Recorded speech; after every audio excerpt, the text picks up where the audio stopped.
čestitati svima onima koji će predstavljati Vojvodinu na državnom takmičenju u pružanju prve pomoći, realističnom prikazu, povreda i evidencije stanja povređenih. Pre toga, dozvolite mi da u ime komisije, u ime žirija, studija i domaćina konstatujem da ste pokazali zavidno stanje i da ste istovremeno zahvaljujem svim instruktorima koji su nesebično darovali svoje slobodno vreme organizaciji Crvenog krsta. Posebno se također zahvaljujem domaćinarskim i studijama koji su svojički izdržali ceo deo ovog takmičenja, kao i šminkerima na kvalitetno postavljenim poligonima. Zahvaljujem se tako i vodičima takmičarskih ekipa i omladicima koji su bili zaduženi za zabavne programe. Na kraju želim da zahvaljujem svima vama koji ste današnji dan pomoćnike organizacije Crvenog krsta i koji ste došli da budete podrška i da vodite svoje ekipe. Posebno zahvaljujem drugim članovima sekcije za prvu pomoć Crvenog krsta Vojvodine koji su se angažovali u pripremi i realizaciji ovog takmičenja, jer bez njih ovakva velika manifestacija sigurno ne bi mogla da bude ovako dobro organizovana. Veliko zahvalnost i priznanje naravno naglašavamo i trudu da se ovo takmičenje uspešno realizuje i izražavamo i domaćinu ovogodišnjeg takmičenja organizaciji Crvenog krsta Ruma, njenim volonterima i profesionalcima.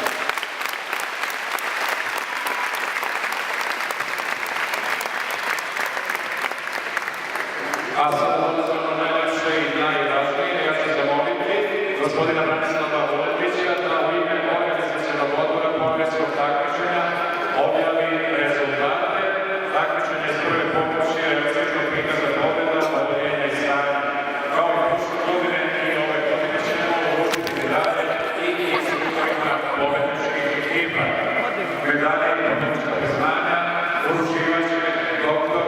Miroslav Milošević, predsjednik Crvenog krsta Ruma.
vraćaj se. Stani tu.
Čestite.